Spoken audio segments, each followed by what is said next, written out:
എല്ലാ ഇൻവെസ്റ്റേഴ്സിനും എല്ലാ ട്രേഡേഴ്സിനും മറ്റൊരു വീഡിയോയിലേക്ക് ഹാർദമായ സ്വാഗതം.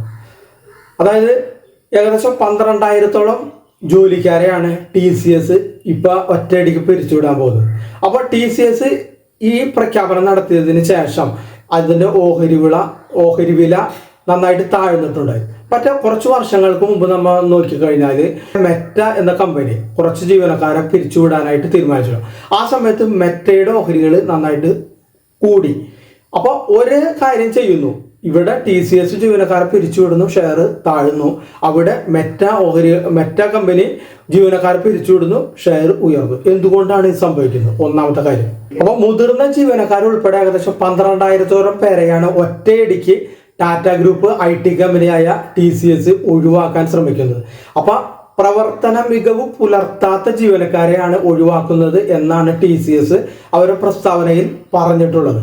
അപ്പോൾ സീനിയേഴ്സ്, മിഡ് ലെവൽ ഉദ്യോഗസ്ഥർ, അതുകൂടാതെ പുതിയ ജീവനക്കാർ ഉൾപ്പെടെ 12,000-ഓളം പേരെയാണ് ജോലിയിൽ നിന്ന് ഒഴിവാക്കാനുള്ള തീരുമാനം TCS എടുത്തിട്ടുള്ളത്. കമ്പനിയുടെ രാജ്യാന്തര തലത്തിലുള്ള ഏകദേശം 6 ലക്ഷം വരുന്ന ജീവനക്കാരിൽ ഏകദേശം 2% പേർക്കാണ് ഇപ്പോൾ ജോലി നഷ്ടപ്പെടാൻ പോകുന്നത്. അപ്പൊ അനുദിനം നമ്മൾ നോക്കിക്കഴിഞ്ഞാൽ നൂതന സാങ്കേതിക വിദ്യകൾ പിറവിയെടുക്കുകയും അത് വാണിജ്യ വ്യവസായ മേഖലകളിലേക്ക് അവതരിപ്പിക്കപ്പെടുകയും ചെയ്യുന്ന പശ്ചാത്തലത്തിൽ ഭാവി ആവശ്യകതകളും വെല്ലുവിളികളും നേരിടുന്നതിന് സജ്ജമായൊരു സ്ഥാപനമായി കമ്പനിയെ ഒരുക്കിയെടുക്കുന്നതിന്റെ ഭാഗമായാണ് ജീവനക്കാരെ പിരിച്ചുവിടുന്നത് എന്നാണ് കമ്പനി പറയുന്നത്. മറ്റൊരു കാര്യമുണ്ട്, അതായത് US ചുമത്തുന്ന അധിക ഇറക്കുമതി തീരുവയും ലോകത്തിന്റെ വിവിധ ഭാഗങ്ങളിൽ തലപൊക്കിയിട്ടുള്ള ജിയോ പൊളിറ്റിക്കൽ സംഘർഷങ്ങളും ഒക്കെ കാരണം രാജ്യാന്തര സമ്പദ് രംഗത്ത്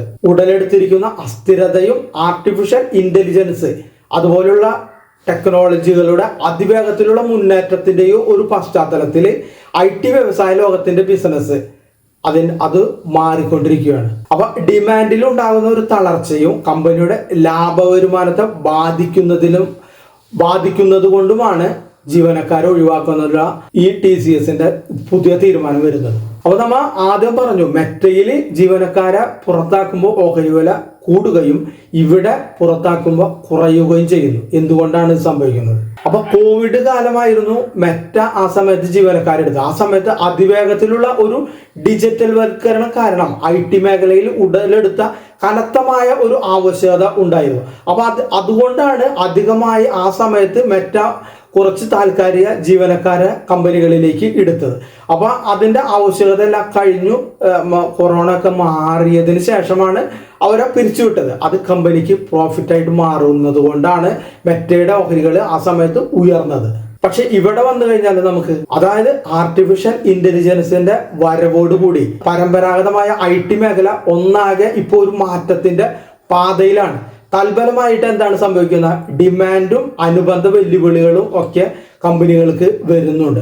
അപ്പൊ അതുകൊണ്ടാണ് ഈ കടുത്ത തീരുമാനത്തിലേക്ക് TCS കടക്കുന്നത്. അപ്പൊ ആർട്ടിഫിഷ്യലിന്റെ വരവോടുകൂടി ഓട്ടോമാറ്റിക് കോഡിംഗ് പോലുള്ള സേവനങ്ങളും വളരെ എളുപ്പത്തിൽ ലഭ്യമാകുന്നത് കാരണം ഏറെ ജീവനക്കാരെ നിയോഗിച്ച് നടത്തപ്പെട്ടിരുന്ന പരമ്പരാഗതമായ IT വ്യവസായം കനത്ത വെല്ലുവിളിയാണ് ഇപ്പൊ നേരിട്ടുകൊണ്ടിരിക്കുന്നത്. അപ്പൊ ആർട്ടിഫിഷ്യൽ ഇന്റലിജൻസ് ഉപയോഗിച്ചുകൊണ്ട് എങ്ങനെ ചെലവ് ചുരുക്കാം എന്നാണ് മിക്ക ക്ലയന്റുകളും ഇപ്പോൾ IT കമ്പനികൾക്ക് മുമ്പാകെ വെക്കുന്ന ഒരു ചോദ്യം.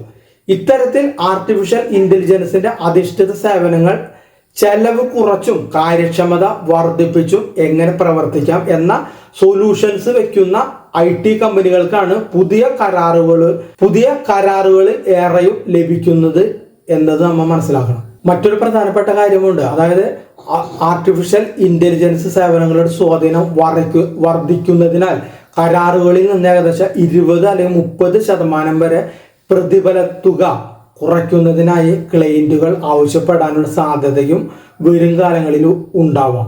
അങ്ങനെ വന്നു കഴിഞ്ഞാൽ IT കമ്പനികളുടെ ലാഭക്ഷമതയിൽ ഒരു ഇടിവുണ്ടാവാം.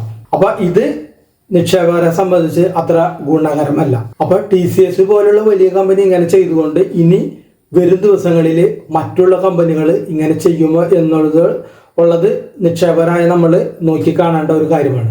അപ്പൊ അങ്ങനെ വന്നു കഴിഞ്ഞാൽ IT മേഖല ദൂരവ്യാപകമായ പ്രത്യാഘാതങ്ങൾക്ക് വഴിവെക്കാനുള്ള സാധ്യതകളുണ്ട്. അപ്പോൾ ഒരു നിക്ഷേപനെ സംബന്ധിച്ച് അവൻ ശ്രദ്ധിക്കേണ്ട കാര്യം എന്താണെന്ന് വെച്ചാൽ വരും ദിവസങ്ങളിൽ അല്ലെങ്കിൽ വരുന്ന ക്വാർട്ടറിൽ ഇതിന്റെ ലാഭക്ഷമതയെ അല്ലെങ്കിൽ പ്രോഫിറ്റ് ആൻഡ് ലോസ് നമ്മൾ മനസ്സിലാക്കിയിരിക്കണം. അതുകൂടാതെ മാനേജ്മെന്റിന്റെ ഭാഗത്തു നിന്നുള്ള അഭിപ്രായ പ്രകടനങ്ങളും നമ്മൾ വളരെയധികം നിരീക്ഷിക്കേണ്ടതായിട്ടുണ്ട്.